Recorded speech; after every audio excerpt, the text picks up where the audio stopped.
देखो अब साइंटिस्ट ने किया क्या है कि उन्होंने इतना मीटर ड्रिल कर लिया है टू रीच मेंटल, और ये रिकॉर्ड है अब तक का ड्रिलिंग का। अब देखो तुम्हें पता होगा कि अर्थ का डिवीजन जो है वो क्रस्ट में होता है, क्रस्ट होता है, मेंटल होता है और कोर होता है। ज्योग्राफी में पढ़ोगे वैसे। क्रस्ट बना होता है सीआल का, सिलिकॉन और एल्यूमिनियम का, और ये बना होता है सीमा का, सिलिकॉन और मैग्नीशियम का। ठीक है। और मेंटल जो होता है ये लार्जेस्ट बाई वॉल्यूम है, 2900 किलोमीटर इसकी वो होती है, विड्थ होती है। अब देखो जो क्रस्ट है इसकी थिकनेस वेरी करती है। कॉन्टिनेंटल क्रस्ट जो होता है ये ज़्यादा थिक होता है देन जो हमारा ओशियनिक क्रस्ट होता है। तो हम कहाँ अगर ड्रिल करना होगा तो कहाँ ड्रिल करेंगे? ओशियनिक क्रस्ट में करेंगे। और ओशियनिक क्रस्ट में भी कई जगह ऐसी हैं जहाँ पे थिकनेस बहुत कम है। तो वैसी एक जगह थी हमारा ये मिड अटलांटिक रिज। ठीक है। ये बेसिकली ये अंडरग्राउंड माउंटेन्स हैं। और ये देखो कहाँ से, नॉर्थ अमेरिका डिसकंटिन्यूस है, देखो कंटिन्यूस नहीं है। ठीक है, ये याद रखना है। और यहीं पे एक जगह थी जिसका नाम है, अच्छा हाँ, जिसका नाम है एटलांटिस मासिफ। वहाँ पे ड्रिलिंग हुई और हमें ड्रिलिंग में मिला क्या? पेरिडो टाइट करके रॉक्स मिली हैं। ठीक है, ये रॉक्स कहाँ मिलती हैं? ये रॉक्स होती हैं मेंटल में। ठीक। और जो वेसल जिसने ये किया था उसका नाम क्या है? जोडाइजस रेजोल्यूशन वेसल का नाम है। तो बस इतना ही काम का है। नेक्स्ट चलते हैं। अब जो सऊदी है, सऊदी अरेबिया, ये एक नया डोमेस्टिक लॉ लेके आ रहा है डोमेस्टिक वर्कर को रेगुलेट करने के लिए। ऑल्सो एक जो गल्फ़ कंट्रीज़ में प्रॉब्लम है कि ये क्या करते हैं, अपने लेबर लॉज में डोमेस्टिक वर्कर्स को इंक्लूड नहीं करते हैं, स्पेशली डोमेस्टिक माइग्रेंट वर्कर्स को।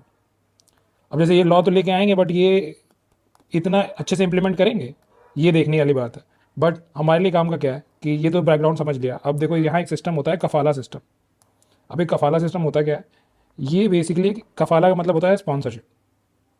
तो जो एम्प्लॉयर होता है वो क्या करता है, अपने एम्प्लॉय की के वीज़ा को प्लस उसके वेलबींग को स्पॉन्सर करता है। तो मतलब जो एम्प्लॉयज़ होते हैं वो हैविली डिपेंडेंट हो जाते हैं इनके ऊपर। अब एक चीज़ पता होगा कि हमारे यहाँ से बहुत लोग जाते हैं यहाँ पे डोमेस्टिक काम करने यहाँ पे। ठीक है, तो इनका बहुत शोषण होता है यहाँ पे। तो बस इतना याद रखना, कफाला system is related to Gulf countries. Saudi Arabia में ही नहीं है, गल्फ़ कंट्रीज़ में भी है, और गल्फ़ कंट्रीज़ हैं उसमें भी है। ठीक है। और एक है मूसानेट सिस्टम। मूसा नेट सिस्टम। अब इसलिए क्या है, बेसिकली एक इलेक्ट्रॉनिक सिस्टम है जो रिक्रूटमेंट को, जैसे डोमेस्टिक वर्कर्स के रिक्रूटमेंट को रेगुलेट करता है। तो अगर पूछ दे कि मूसानेट किससे रिलेटेड है और कफाला किससे रिलेटेड है तो ये पता होना चाहिए। ठीक है, नेक्स्ट चलते हैं। अब देखो ये गट बैक्टीरिया जो है और माइक्रोबायोम है, ये ऑलरेडी प्रीलिम्स में पूछा जा चुका है। अब यहाँ क्या लिखा है कि एंटीबायोटिक्स जो हैं हमारे माइक्रोबायोम को इफेक्ट कर रहे हैं। तो वॉट एवर बैक्टीरिया जो कि हमारे गट, या सिंपल लैंग्वेज में गट को बोले तो स्टमक एरिया में रहते हैं, जो कि डाइजेशन में हेल्प करते हैं, उनको अगर उनको मिला के बोलो, सारा जो फंगाई हो गया, वायरस हो गया, तो वो बनाते हैं माइक्रोबायोम। ठीक है। अब क्या होता है कि एंटीबायोटिक ली, अब एंटीबायोटिक में मान लो मुझे इस बैक्टीरिया की वजह से कोई डिजीज़ हो रखी है, लेकिन मैंने ले ली ब्रॉड स्पेक्ट्रम एंटीबायोटिक। अब ब्रॉड स्पेक्ट्रम का मतलब क्या हुआ? Which is use to kill a wide range of bacterias. तो सिर्फ ये बैक्टीरिया नहीं मरेगा, इसके अलावा और बैक्टीरिया जो प्रेजेंट होंगे वो भी मर जाएंगे, और फिर डाइजेशन में दिक्कत हुई। ठीक है। तो यही इस आर्टिकल में दे रखा है कि हम क्या करते हैं कि बैक्टीरिया का एंटीबायोटिक का मिसयूज़ कर रहे हैं, जिसकी वजह से it is affecting our gut bacteria health. ठीक है। अब हमारे गट में बैक्टीरिया क्या क्या प्रेजेंट होता है? देखो, बैक्टीरिया प्रेजेंट हुआ, फंगस प्रेजेंट हुआ, वायरस प्रेजेंट है। ठीक है। जो ग्रुप ऑफ माइक्रो ऑर्गेनिज्म जो हमारे गट में रहते हैं उसको मिला दो तो वो बन जाता है माइक्रोबायोम।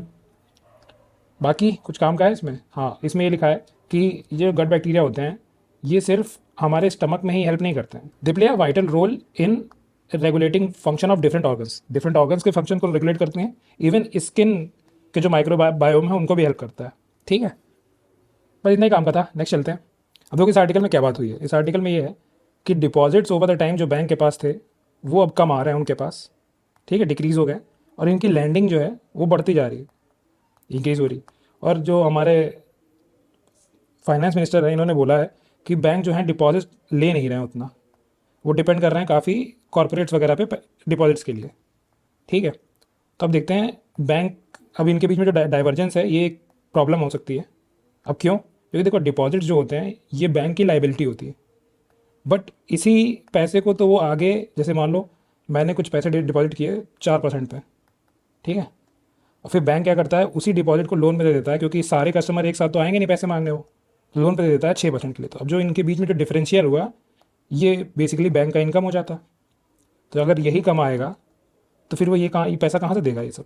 तो डिपॉजिट उनके लिए लाइबिलिटी होती है। क्यों? क्योंकि ये पैसे उन्हें वापस करने हैं। ठीक है। और जो पैसा लैंड करते हैं वो उनके एसेट्स होते हैं। ठीक, इतना ही प्रीलिम्स में पूछा जा चुका है ये डिपॉजिट वाला सेक्शन। ठीक है, नेक्स्ट चलते हैं। अब देखो इस आर्टिकल में जो मेंशन्ड है वो है ग्लेशियर लेक्स के बारे में। तो एक बार इसको मैप उस पर देख लेते हैं, फोटो देख लेते हैं बस की। अब देखो जैसे ही है, तो ये हो गई हमारी moraine bound glacier lake. Moraine का मतलब क्या हुआ, रॉक और डेबरी से बाउंड हो गई। ये ग्लेशियर यहाँ से मेल्ट हुआ, यहाँ पे थोड़ा डिप्रेशन था तो ये कलेक्ट हो गया, और ये इसको भी मोरेन बाउंड है। लेकिन जब मान लो कि ये ऊपर से मेल्ट होता रहे ग्लोबल वार्मिंग की वजह से, तो इसका ऊपर बढ़ता जाएगा, धीरे धीरे इसको एरोड करती रहेगी, और अचानक से ये बहुत ज़्यादा पानी जो है वो नीचे गिरेगा, तो फ्लड्स नीचे आ जाएंगे, जैसे सिक्किम में हुआ था लास्ट ईयर। ठीक है। तो ये किस किस तरीके से बनती हैं? एक तो इरोजन से बनती हैं, एक तो मोरेन बाउंड मैंने बता ही दिया, ये एक इरोजन से बनती हैं कि जैसे मान लो कि यहाँ से ग्लेशियर जा रहा था, उसने क्या किया, नीचे इरोड कर दिया, डिप्रेशन बन गया। अब ऊपर से जो भी मेल्ट होकर आ रहा है वो पानी वहाँ इकट्ठा हो गया, और फिर यहाँ मान लो कि कुछ आइस जो है जम गई, तो ये आइस से भी रुक सकती है, तो आइस बाउंड हो गया, मोरेन बाउंड हो गया, आइस बाउंड हो गया। ठीक। और अदर भी फीचर से बनती हैं। अब ऑब्जर्व किया जा रहा है आर्टिकल में जो दिया है कि जो ऊपर मतलब हायर एलिवेशन पे, हायर एल्टीट्यूड पे मोर मेल्टिंग हो रही है। ठीक है। तो वहाँ पे ज़्यादा ग्लेशियर लेक्स बन रही हैं रादर देन लोअर एल्टीट्यूड पे। ये मेंशन्ड है, क्योंकि यहाँ ज़्यादा मेल्टिंग हो रही है, ज़्यादा पानी आ रहा है, ज़्यादा यहाँ पे बाइंड हो रखा है, तो ये कॉज ऑफ कंसर्न है क्लाइमेट चेंज की वजह से। ठीक है, नेक्स्ट चलते हैं। तो देखो हमारा एक न्यू स्पेस इंडिया लिमिटेड करके सेंट्रल पब्लिक सेक्टर अंडरटेकिंग है, या एंटरप्राइज बोल सकते हो, मतलब सरकारी कंपनी है सेंट्रल। वो बेसिकली क्या कर रही है, उसने एग्रीमेंट साइन किया है नेपाल के साथ to build a satellite for Nepal, जिसका नाम है मुनाल सैटेलाइट। तो पहले हमें याद रखना है मुनाल सैटेलाइट किसकी है, नेपाल की है। ये क्या करेगी, वेजिटेशन डेंसिटी वगैरह को देखेगी, ऑब्जर्व करेगी। ठीक। अब NSIL और इन स्पेस के बीच में डिफरेंस देख लेते हैं। एक और कंपनी है जिसका नाम है इन स्पेस, या एजेंसी बोल सकते हो। अब ये क्या करती है, ये बेसिकली हेल्प करती है न्यू एंट्रेंट्स जो अभी नए नए स्पेस सेक्टर में जाना चाहते हैं, उनको हेल्प करती है to come in touch with ISRO. ठीक है।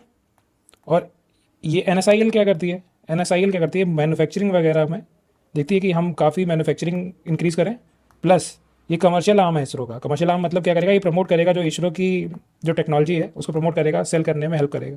ठीक है। डिपार्टमेंट ऑफ स्पेस के बारे में देख लेते हैं। डिपार्टमेंट ऑफ स्पेस क्या होता है, ये इंडिपेंडेंट डिपार्टमेंट है, मतलब किसी मिनिस्ट्री के अंदर नहीं आता है, और डायरेक्टली प्राइम मिनिस्टर हेड करते हैं इसे। बाकी ये लॉन्च कैसे होगा, ये लॉन्च होगा PSLV पे, that is polar satellite launch vehicle. ये इसमें क्या होता है, 4 स्टेजेस होते हैं। ये इंडिया की फर्स्ट लिक्विड स्टेज ऐसी लॉन्च व्हीकल थी जिसमें लिक्विड स्टेज यूज़ हुआ था। तो पहले क्या होता है, सॉलिड स्टेज होती है, सेकंड स्टेज जो होगी लिक्विड होती है, फिर सॉलिड, फिर लिक्विड। ये थर्ड स्टेज जो होती है इसको बोलते हैं क्या, विकास इंजन बोलते हैं।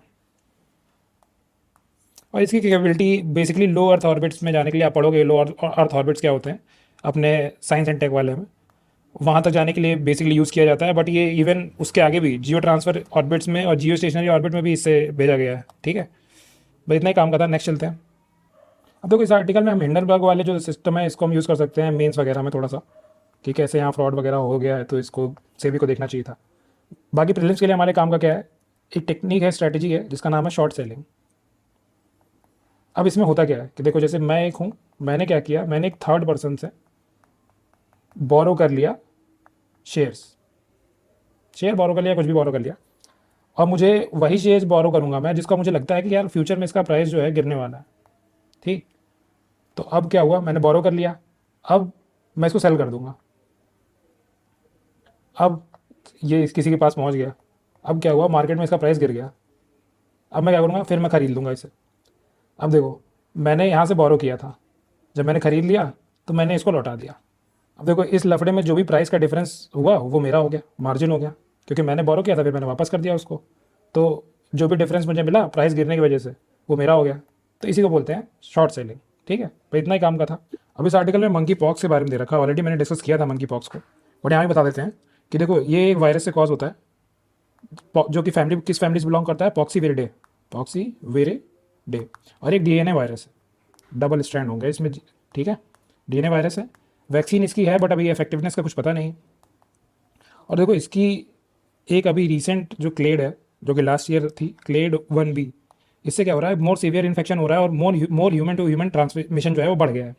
तो हमें ये बस याद रखना है कि इसकी क्लेड 1 भी किससे रिलेटेड है, एम्पॉक्स वायरस से रिलेटेड है, ह्यूमन टू ह्यूमन ट्रांसमिशन इससे बढ़ गया है, बस इतना ही काम का, बाकी इस आर्टिकल में सब बकवास दिया हुआ, कोई मतलब नहीं। ठीक है, जूनोटिक वायरस है, जूनोटिक मतलब एनिमल टू ह्यूमन स्प्रेड हो सकता है। नेक्स्ट चलते हैं। अब देखो रिकॉर्ड टेम्परेचर रिकॉर्ड हुए हैं कहाँ पे, ग्रेट बैरियर लीफ में। ये क्या है, कोरल है, वर्ल्ड का लार्जेस्ट कोरल लीफ है। ये ऑलरेडी मैंने मॉर्निंग में ही डिस्कस किया है, इंडियन एक्सप्रेस एक्सप्लेन के जो वीकली रिव्यू है उसमें एंड में है सबसे, तो वहाँ देख सकते हो। बता देता हूँ, ये ऑस्ट्रेलिया के ऑलमोस्ट इस साइड इधर ईस्ट रीजन में है। ठीक है, 2800 किलोमीटर है शायद इसका, देख लेना एक बार। क्वींसलैंड एरिया के बगल में है ये पूरा। इसमें ऑलरेडी 2016 से 5 ब्लीचिंग इवेंट हो चुके हैं। कोरल्स कैसे इफेक्ट हो जाते हैं, क्लाइमेट चेंज की वजह से हीट बहुत इंक्रीज हुई, और ये शैलो वाटर्स में रहते हैं। तो क्या होता है, इनका जो जूजेंथले होता है, जूजेंथले मतलब जिसके साथ ये सिम्बायोटिक रिलेशनशिप में रहते हैं, जो एल्गी होता है जूजेंथले, ये लीव कर देता है, तो इनका कलर चला जाता है और ये वाइट हो जाते हैं, ब्लीचिंग हो जाती है। ठीक है, इतना ही काम का है। नेक्स्ट चलते हैं। तो देखो प्रधानमंत्री आवास योजना का 2.0 आया है, ये मैंने कल ही बताया था द हिंदू में। तो उसकी वीडियो में लास्ट में ऐसे एलिमेंट आते हैं, मैं वो डाल दूंगा, वहाँ से देख लेना उसका। ठीक है, टाइम स्टैम्प भी डाल दूंगा, डिटेल में बताया। बस यहाँ पे एक नया चीज़ है, बस इतना जान लो कि ये बेसिकली अर्बन एरियाज़ के लिए है। एक तो अर्बन कंपोनेंट होता है, एक होता है रूरल कंपोनेंट है। और ये बेसिकली क्या करेगा, फाइनेंस देगा ताकि आप घर बना सको, उसको बाद में रेंट कर सको या कुछ कर सको। ठीक है, अब इसमें एक चीज़ दिया हुआ है कि जो credit risk guarantee fund trust था, उसका अब जो कॉर्पस है बढ़ा के 3000 करोड़ कर दिया गया। ये क्या करता है कि जो भी लोन देती है ना, मान लो जो बैंक ने लोन दिया है उसको गारंटी प्रोवाइड करता है पीछे, कि मान लो कि अगर सामने वाला बंदा जो है जिसको लोन दिया है वो डिफ़ॉल्ट कर देता है, तो हम आपके पैसे पे करेंगे। ठीक है, वो यहाँ से जाता है। और इसको मैनेज कौन करता था, पहले नेशनल हाउसिंग बैंक मैनेज करता था, अब कौन करेगा, नेशनल क्रेडिट गारंटी कंपनी करेगी। ठीक है, बस इतना ही चेंजेस है, इतना ही काम का। नेक्स्ट चलते हैं। अब देखो ये आर्टिकल मैंने सबसे आखिरी के लिए इसलिए रखा हुआ है क्योंकि ऑलरेडी मैं एग्जाम 4 करके एक मिशन था, ये ऑलरेडी मैं पढ़ा चुका हूँ। तो ये सिर्फ नए व्यूअर्स के लिए, पुराने वाले यहाँ पे वीडियो बंद कर सकते हो। ठीक है, एग्जाम 4 करके मिशन है, ये बेसिकली एक एग्जाम कंपनी है प्राइवेट, यूएस की, प्लस नासा उसे भेज रहा है। बेसिकली ये क्या करती है, ये company basically international space station पे लोगों को भेजने का काम करती है। ये फ्यूचर में अपना खुद का इंटरनेशनल स्पेस स्टेशन बनाना चाहती है। ठीक, अब ये भेजने वाले हैं कुछ एस्ट्रोनॉट्स को ऊपर, तो हमने कहा कि हमारे भी 2-3 लेके चले जाओ। 2-3 क्या, एक को लेके जा रहे हैं, एक को लेके जाएंगे ऊपर इंटरनेशनल स्पेस स्टेशन में। अब ये कौन होगा, ये गगनयात्री होगा। गगनयात्री मतलब ये फ्यूचर में जो हमारा गगनयान मिशन है, जो इंडिया का फर्स्ट मैन्ड स्पेस मिशन है, उसमें भेजने वाले हैं लो अर्थ ऑर्बिट में 400 किलोमीटर तक। ठीक है, तो ये यहाँ से ट्रेनिंग लेंगे और ये हमारे वाले मिशन में जाएंगे। तो अभी तो ये गगन मिशन में तो बहुत टाइम है, अभी 3-4 साल से चल रहा है, अभी बहुत टाइम। ठीक है, बस इतना ही काम का था। That's it for today, thank you.